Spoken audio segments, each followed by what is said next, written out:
Уште една важна работа што ни остана при читањето во старогрчкиот јазик е здивот. Имено, во старогрчкиот јазик има правило. Секој збор што започнува со самогласка, над самогласката се пишува знак за здив. И тоа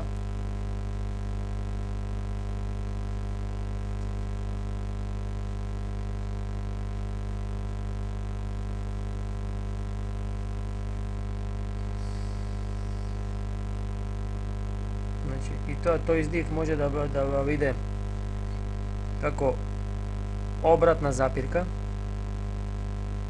и тогаш го читаме како Х пред самогласката, значи додаваме едно Х пред самогласката и читаме хосос, еве со кирилица напишано хосос, или како запирка, значи не превртена запирка, туку правилна запирка и тогаш не му даваме никаква вредност и читаме без Х, значи читаме ојос. Ојос. О, јота, омикрон, сигма. Омикрон, јота, омикрон, сигма. Ојос. А тука омикрон, сигма, бидејќи имаме еден спиритус, ова знак ќе се вика спиритус аспер, а ова се вика спиритус ленис. Значи, кога имаме аспер, читаме Х, хосос, а кога имаме ленис, не читаме здив, читаме ојос. Овдека уште да кажеме дека кога имаме работа со дифтонг, знакот, спиритусот, или подосна ќе видиме и акцентите, се пишуваат на вториот дел од дифтонгот. Односно на полусамогласката, а се читаат на првиот.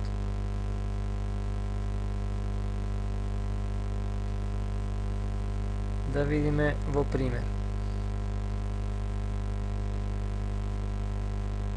Еве, на пример, имаме омикрон со спиритус аспер горе и читаме хо. Имаме хо, ета, гама, епсилон, сигма, тау, ро, алфа, тау, омикрон, сигма. Но бидејќи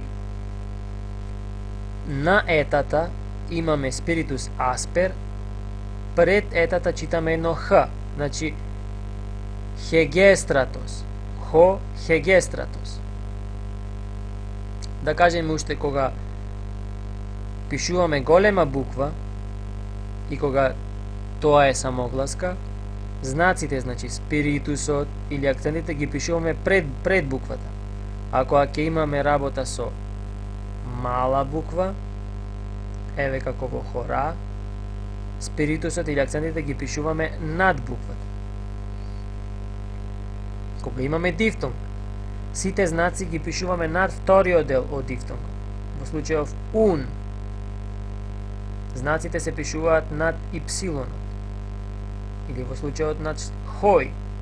Гледате, знакот спиритусот аспер е напишан над јотата, над вториот дел од дифтонгот, но бидејќи и е аспер, се чита Х, читаме тој здив, тој аспер, го читаме на првиот дел од дифтонгот, значи на О, и читаме Х и Ој, хој.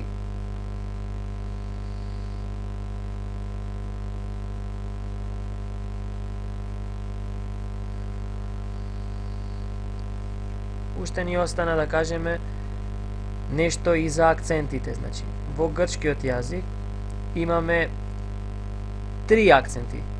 Акут, значи навален налево,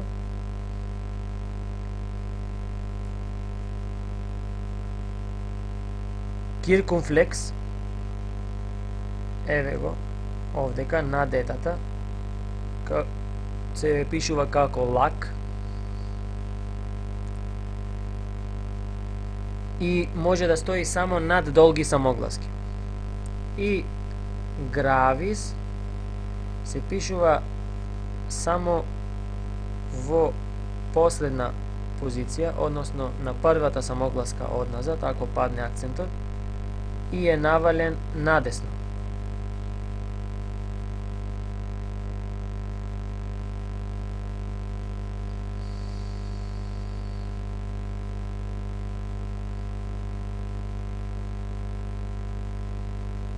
Се надевам дека ќе знаеме.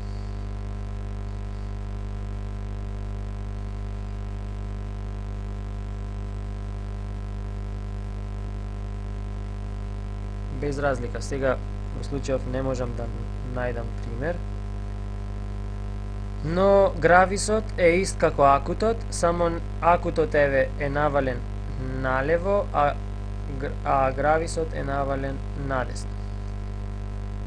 Значи да запомниме, сите знаци, било да е акцент, било да е акут или киркунфлекс, било да е спиритус, аспер или ленис, кога се пишуваат над дифтонг, се пишуваат на вториот дел од дифтонгот,